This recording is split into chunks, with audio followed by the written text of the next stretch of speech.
방 안의 달력엔 지난달 날짜가 여전히 걸려 있었다. 며느리는 한 달 전 그날을 떠올렸다. 남편과 시댁 문제로 또 말이 오갔고 그는 결국 하지 말았어야 할 말을 꺼냈다. 그 말이 끝나기도 전에 그녀는 조용히 고개를 들었다. 그래, 이제는 끝이다. 방으로 들어가 아이 옷을 챙기고 잠든 아이를 안아들었다. 문을 열며 단 한 번도 뒤를 돌아보지 않았다. 마음은 이미 그 집을 떠나 있었다. 이제 한 달이 지났다. 그동안 남편에게서는 단 한 통의 연락도 없었다. 전화도 문자도 메시지도. 처음엔 참았다. 며칠이면 연락이 오겠지. 미안하다는 말 한마디쯤은 하겠지. 기대했었다. 그러나 아무 일도 일어나지 않았다. 친정 어머니는 몇 번을 물었다. 그래도 애 아빠잖니. 전화 한번 해보지 그래.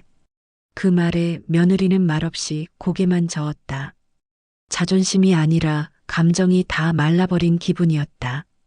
기다림도 끝이 있다면 지금쯤이 그 막바지라는 생각이 들었다. 아이 역시 눈치를 보고 있었다. 한 번은 조심스럽게 물었다.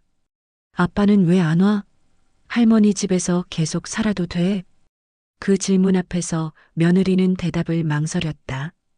엄마도 잘 모르겠다고 조금만 더 있다가 생각해보자고 말해줬다. 친구들과의 단체 채팅방에선 누가 신랑 바람 피웠다.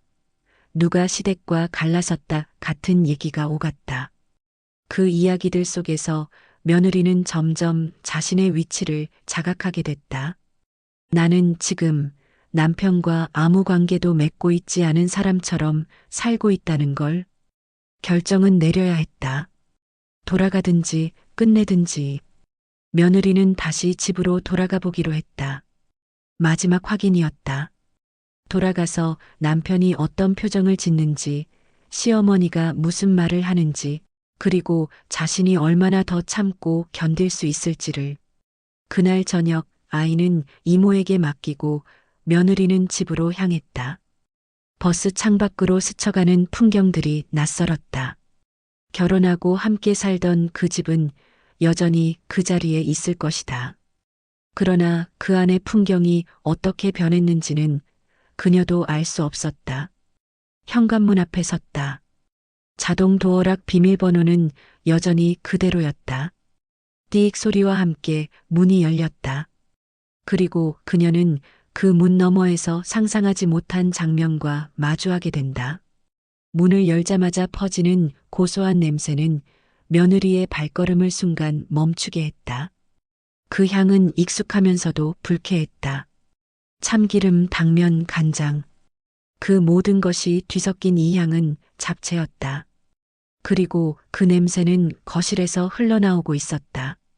조심스럽게 안으로 들어서자 믿기지 않는 장면이 눈에 들어왔다. 시어머니가 커다란 스테인리스 양푼에 당면을 넣고 두 손으로 비비고 있었고 그 옆에 남편이 앉아 당근을 볶고 있었다. 소파 옆 테이블 위에는 이미 무쳐진 시금치와 버섯, 고기가 쌓여 있었다. 분명 두 사람이 먹기엔 말도 안 되는 양이었다. 딱 봐도 10인분은 좋게 넘어 보이는 분량이었다. 두 사람은 그녀가 들어오는 소리를 듣고서야 고개를 돌렸다. 시어머니는 말없이 잠깐 눈을 마주치더니 무표정하게 말했다. 왔네. 남편은 멍한 눈으로 서 있다가 괜히 뒤적거리던 당근팬을 치웠다. 아무도 다가오지도 묻지도 설명하지도 않았다. 그 정적 속에서 며느리는 모든 걸 깨달았다. 자신이 자리를 비운 한 달 동안 이 집은 결코 멈춰 있지 않았다는 걸. 오히려 아주 잘 굴러가고 있었고 자신이 없어진 자리를 누군가가 빠르게 메워버렸다는 것을. 잡채 양푼에서 반짝이는 당면을 바라보다가 며느리는 손끝이 저려왔다. 이게 대체 무슨 장면인가? 가정을 살리고자 떠났던 시간 동안 남편은 단 한 번도 연락을 하지 않았다. 그리고 이제는 아무렇지 않게 어머니와 함께 잔칫집 음식을 만들고 있었다. 식탁 위에는 비닐봉지에 쌓인 생선정과 동그랑땡까지 놓여 있었다. 며느리는 조심스럽게 물었다. 무슨 일 있어요? 그러자 시어머니가 덤덤히 대답했다. 내 친구들 불러서 밥 한 끼 하려고. 그 한마디가 심장을 때렸다. 며느리는 한 달 동안 남편에게 연락이 오길 기다리며 조심스레 마음을 정리해 왔건만 그 시간 동안 남편과 시어머니는 이 집에서 자기들만의 삶을 살고 있었던 것이다. 더는 참을 수 없었다. 며느리는 방으로 들어가 짐을 던지듯 내려놓고 거울 앞에 섰다. 그곳에는 수척해진 자신의 얼굴과 낯설게 변한 집의 그림자가 겹쳐져 있었다. 자신의 자리가 사라진 집, 주방에도 거실에도 이 집 어디에도 자신이 설 자리는 없었다. 그 순간 며느리는 다시 마음을 다잡았다. 이대로 물러나지 않겠다고, 이 집의 균형을 되찾겠다고. 그녀는 방 안에서 다시 나올 준비를 하기 시작했다. 밤이 되도록 며느리는 방에서 나오지 않았다. 거실에서는 여전히 음식 준비가 이어졌다. 시어머니는 마치 며느리가 없는 집이 너무도 자연스럽다는 듯 움직였고 남편은 그녀 곁에서 묵묵히 칼질만 하고 있었다. 문 너머에서 들려오는 소리들은 며느리의 감정을 뒤흔들었다. 잡채를 무칠 때의 촉촉한 비빔 소리, 전 부치는 기름 튀는 소리, 그리고 두 사람이 도란도란 주고받는 대화. 그 소리 속에는 사라진 아내에 대한 언급도 돌아온 며느리에 대한 배려도 없었다. 며느리는 침대에 앉아 방 안을 둘러보았다. 화분엔 물이 말라 있었고 베개는 낯선 방향으로 놓여 있었다. 자신이 살던 공간인데도 어쩐지 낯설었다. 누군가 이 방을 조용히 점령해 있었던 듯한 기분이 들었다. 그녀는 천천히 문을 열고 거실로 나왔다. 남편은 고개를 들지 않았고 시어머니는 짧게 말했다. 내일 손님 오시니까 방 좀 비워줘. 그 말에 며느리는 조용히 대꾸했다. 제가 왜 방을 비워야 하죠? 여기 제 집인데요. 시어머니는 그제야 그녀를 똑바로 바라보았다. 눈빛엔 당혹스러움도 분노도 없었다. 그저 지금 분위기 깨지 말자는 무언의 요청이 담긴 눈이었다. 하지만 며느리는 물러서지 않았다. 조용히 테이블 앞에 앉아 손을 모은 채 말했다. 어머니, 저 한 달 동안 밖에서 아이 데리고 견뎠습니다. 남편한테 연락 한 번 없었고 어머니한테 안부 한마디도 못 들었습니다. 그런데 제가 돌아온 집에선 지금 제 자리가 없습니다. 이게 말이 된다고 생각하세요?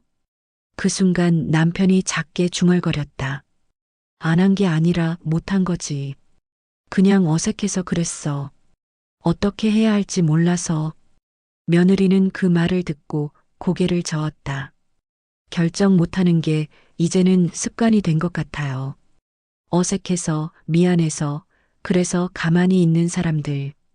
그 사람들 때문에 누군가는 매번 참아야 했고 매번 지워졌습니다. 시어머니는 입술을 굳게 다문 채 잡채를 다시 적기 시작했다. 그 조용한 반응이 오히려 며느리의 말보다 무거운 벽처럼 느껴졌다. 그러나 이제는 더 이상 참고 넘길 수 없었다. 며느리는 식탁에 엎드리듯 몸을 기댄 채 말했다. 어머니, 이 집은 저와 남편의 집입니다. 저희 둘이 살아가는 공간이에요. 그 안에서 어머니가 중심이 되는 건 이제 그만하셔야 합니다. 거실은 고요했다. 기름 냄새와 당면 비빔 냄새가 공기 속에 뿌옇게 퍼져 있었다. 그 속에서 며느리의 말만 또렷하게 떠돌았다. 이 집, 제 집이에요. 지금까지는 대답이 없었지만 이제는 분명히 해야 할 질문이었다. 다음 날 아침 며느리는 눈을 일찍 떴다. 밤새 뒤척인 탓에 몸은 무겁고 마음은 더 지쳐 있었다. 어제 나눈 말들이 머릿속을 떠나지 않았다. 남편은 여전히 방 안에서 조용했고 거실에서는 이미 시어머니가 움직이고 있었다. 냄비 뚜껑이 덜컹거리는 소리, 프라이팬에서 기름이 지글지글 튀는 소리. 그 모든 일상이 며느리에겐 짙은 침범처럼 다가왔다. 오늘이 그날인가 보다라는 직감이 들었다. 손님들이 온다는 날. 시어머니가 전날부터 준비하던 그 일. 거실은 이미 상차림 준비로 북적였고 잡채와 나물들이 다시 양푼 안에서 몸을 섞고 있었다. 남편은 거실 구석에 앉아 고개를 푹 숙인 채로 있었고 시어머니는 냉장고에서 꺼낸 반찬들을 일일이 용기에 담고 있었다. 며느리가 나오자 시어머니는 무심하게 말했다. 거기 정리 좀 해라. 이따가 시삼촌하고 몇 분 오실 거거든. 그 말에 며느리는 입술을 꽉 다물었다. 한숨 한 번 없이 그대로 주방으로 향했다. 양푼 안의 잡채는 여전히 윤기 있게 반짝이고 있었다. 그 표면 위에서 며느리는 자신이 사라진 지난 한 달을 봤다. 아무 일 없었다는 듯 자신 없어도 너무나 잘 돌아가는 이 집의 풍경을. 손이 떨렸다. 가슴이 두근거렸다. 그러나 더는 멈출 수 없었다. 며느리는 그대로 양푼을 양손으로 들었다. 기름 묻은 당면이 찰랑이며 흔들렸고 시어머니는 흠칫 고개를 돌렸다. 잠깐, 그걸 왜? 순간 양푼이 거실 바닥으로 내던져졌다. 당면과 고기가 뒤엉켜 바닥에 널브러졌고 묻혀놓은 시금치와 당근이 사방으로 튀었다. 거실은 일순간 얼어붙었다. 남편은 자리에서 벌떡 일어났고 시어머니는 두 눈을 부릅떴다. 뭐 하는 짓이냐며 외치는 시어머니의 말에 며느리는 단호하게 맞섰다. 저는 지금 제 자리를 지키는 중입니다. 더 이상은 못 참겠거든요. 남편은 멀뚱히 서 있기만 했다. 눈앞의 상황이 당황스러운 듯 말 한마디 하지 못했다. 그 모습에 며느리는 더 분노했다. 당신 왜 아무 말도 안 해요? 지금까지 계속 그랬잖아요. 아무 일 없다는 듯 가만히 있기만 했잖아요. 시어머니는 잡채가 엉망이 된 바닥을 바라보며 중얼거렸다. 이게 다 뭐니 정말 내가 무슨 죄를 지었니? 바닥 위에 퍼진 잡채 냄새가 강하게 올라왔다. 기름기 낀 공기 속에서 며느리는 처음으로 숨을 깊게 들이마셨다. 그 공기가 아직은 지저분했지만 곧 정리될 것이라는 예감이 들었다. 무언가 무너졌고 동시에 무언가가 세워지려 하고 있었다. 거실 한복판, 잡채가 흩어진 자리를 중심으로 고요가 퍼졌다. 바닥을 덮은 당면과 나물이 마치 지난 한 달간 이 집을 점령해버린 시간의 잔재처럼 보였다. 며느리는 멀뚱히 서 있는 남편과 고개를 숙인 시어머니를 바라보며 입을 열었다. 어머니, 여긴 제가 사는 집입니다. 제 집이에요. 그런데 제가 없는 동안 언제부터 이 집에 들어오셨어요? 시어머니는 당황한 기색을 감추지 못했다. 그냥 내가 집을 나갔다기에 얘 혼자 두는 건 안쓰러워서. 집도 엉망이 돼 있고 밥도 제대로 안 챙겨 먹는 것 같길래. 그래서 며칠만 있다 가려고 했지.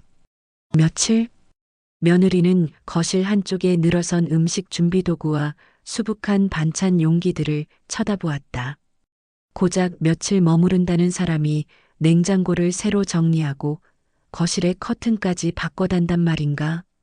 이미 그녀가 자리를 비운 이 집은 둘이 사는 집이 아닌 엄마와 아들의 집이 되어 있었다.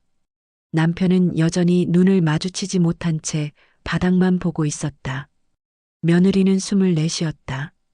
그냥 있지. 그냥 있으니까 누군가가 그 자리를 너무 쉽게 차지했지. 시어머니는 말없이 잡채 양푼에서 튀어나간 당면을 주워 담기 시작했다. 고개를 들고 한마디 덧붙였다. 나는 그냥 도와주려던 거였어. 그게 그렇게 잘못된 거니? 며느리는 단호하게 말했다. 도와주신 건 감사해요. 그런데 저한테 한마디 상의도 없이 들어와 계신 건 도와주는 게 아니라 제가 돌아오지 못하게 막는 거예요. 남편은 그제야 조심스레 끼어들었다. 그만 좀 하자. 왜 이리 예민해? 며느리는 고개를 돌려 남편을 똑바로 바라보았다. 예민? 당신은 내가 나간 이후에도 아무 고민 없었죠? 어머니가 밥 차려주고 빨래해 주시니까 아무 생각 없었을 거예요. 남편은 입을 꾹 다물었다. 아내의 말이 모두 사실이었다. 그때 시어머니가 잠시 망설이다가 말했다. 그러면 이제 나더러 지금 나가라는 거니? 그 질문 앞에서 며느리는 잠시 침묵했다. 곧 이어 천천히 고개를 들고 시선을 맞췄다. 네. 이제 제가 돌아왔으니 어머니는 어머니 집으로 돌아가셔야죠. 여기 어머니가 계속 사실 곳은 아니잖아요. 그 말은 높이지 않았지만 또렷했고 단호했다. 시어머니는 말없이 입술을 다물었다. 그 순간 거실 공기마저도 선명히 갈라지는 것만 같았다. 며느리는 천천히 부엌으로 향했다. 잡채 국물이 묻은 바닥을 조심스레 피하며 지나갔다. 흩어진 당면과 고기, 반들거리는 기름 자국 사이로 새로운 결심이 번졌다. 이 집의 중심은 이제 다시 바로잡아야 했다. 사라졌던 자신의 자리를 이제는 되찾을 차례였다. 다음 날 아침 시어머니는 부엌에 서서 반찬을 나눠 담고 있었다. 그 손놀림은 여전히 익숙했고 익숙한 만큼 당당했다. 거실에는 전날 뿌려졌던 잡채 자국이 희미하게 남아 있었고 그 자국 위를 며느리는 조용히 걸었다. 방에서 나온 며느리는 말없이 부엌으로 향했다. 두 사람이 눈을 마주친 순간 짧은 정적이 흘렀다. 시어머니는 손에 쥔 김치통 뚜껑을 닫으며 툭 내뱉었다. 이따 점심 먹고 나면 나갈게. 걱정 마라. 며느리는 그 말에 고개를 숙이지 않았다. 대신 어머니, 점심도 괜찮고 저녁도 괜찮습니다. 단 오늘 안에 어머니 물건까지 다 정리해서 돌아가 주세요. 다시 이런 일 반복되지 않았으면 합니다. 시어머니는 잠시 손을 멈추더니 냉소 섞인 미소를 지었다. 내가 내 집에서 숨이나 제대로 쉬었겠니? 내 남편 꼴은 엉망이고. 그래서 내가 조금 도와주러 들어온 거야. 그게 이렇게까지 몰아붙일 일이냐? 시어머니는 입을 꾹 다물고 냉장고를 열었다. 반찬통 뚜껑을 하나씩 닫고 보자기에 차곡차곡 싸기 시작했다. 그러다 멈춰선 채 작게 중얼거렸다. 그래, 내가 좀 과했다 치자. 근데 꼭 이렇게까지 해야겠니? 그 질문 앞에서 며느리는 짧은 침묵을 가졌다. 하지만 곧 단호하게 말했다. 어머니를 미워해서 이러는 게 아니에요. 다만 저희 부부가 우리 집을 우리 방식으로 다시 세워야 할 시간이 왔다는 뜻입니다. 그 말은 높이지 않았지만 또렷했고 흔들림 없었다. 시어머니는 입술을 다문 채 무표정하게 짐 정리의 속도를 냈다. 방에서 남편이 나왔다. 기척을 눈치챘는지 그도 대화를 들은 듯 보였다. 시어머니는 아들에게 말없이 시선을 던졌고 남편은 피하지 못하고 고개를 숙였다. 시어머니는 말없이 보자기 끈을 여몄다. 그리고 현관 앞으로 가 조용히 신발을 신었다. 며느리는 한 발짝도 다가가지 않았다. 문이 열리고 닫히기까지 걸린 시간은 5초 남짓이었다. 그러나 그 짧은 순간 동안 집안의 공기는 전과 완전히 달라져 있었다. 며느리는 주방 창문을 열었다. 답답하게 가라앉아 있던 잡채의 기름 냄새, 무말랭이, 볶음의 진한 향, 그리고 오랫동안 쌓여있던 침묵의 먼지들까지 함께 빠져나갔다. 이제부터는 그녀의 방식으로 이 공간을 정리해 나갈 차례였다. 시어머니가 떠난 집은 조용했다. 잡채 냄새가 빠진 주방에는 며느리가 새로 끓인 미역국 향이 퍼지고 있었고 거실 소파에는 남편이 말없이 앉아 있었다. 그는 시계도 TV도 보지 않았다. 그저 멍하니 손톱을 만지작거리며 앉아있을 뿐이었다. 며느리는 조용히 식탁에 수저 2벌을 놓았다. 남편은 움직이지 않았다. 그가 침묵을 고수하는 동안 며느리는 조용히 자리에 앉아 혼자 밥을 먹었다. 숟가락이 그릇에 닿을 때마다 어색한 소리만이 집안을 울렸다. 식사가 끝난 후 그녀는 방으로 들어가 서랍장을 열었다. 그 안에는 결혼 초기부터 쌓아두었던 메모지, 청첩장, 부부 통장 명세서, 그리고 이혼 서류가 함께 들어 있었다. 그녀는 망설임 없이 서류 한 장을 꺼내어 식탁 위에 올려두었다. 남편은 그것을 바라보았다. 말없이 오래도록 나는 당신과 잘 살아보려고 애썼어요. 당신이 나와 같은 편에 서주기만을 기다렸고요. 하지만 당신은 언제나 침묵했고 그 침묵이 결국 나를 혼자 만들었어요. 남편은 천천히 고개를 숙였다. 그는 말하지 않았다. 아니, 더 정확히는 말할 용기가 없었다. 그동안의 모든 선택을 어머니에게 맡겨두었고 모든 침묵은 아내의 인내 위에 세워졌다는 걸 알고 있었다. 며느리는 말을 이었다. 당신이 정말 중간에서 균형을 잡아줬더라면 이런 일은 일어나지 않았을 거예요. 하지만 당신은 늘 한 발 물러나 있었고 결국 나는 혼자 모든 걸 감당해야 했어요. 남편은 눈을 감았다. 그리고 아주 작게 말했다. 미안해.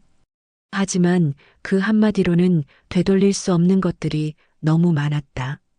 그녀는 조용히 남편을 바라보며 말했다. 이제는 선택하셔야 해요. 이 집의 가장으로 한 아이의 아빠로 책임질 건지 아니면 앞으로도 어머니의 그림자에 머물 건지요. 그녀는 더는 물러서지 않았다. 저는 이제 우리가 함께 잘 살아가길 바랍니다. 서로를 지키고 함께 책임지는 가정 말이에요. 그러니 가장이 될 자신이 없다면 지금 말해주세요. 그 말은 위협이 아니었다. 그녀에게는 이제 협상의 여지가 없는 선언이었다.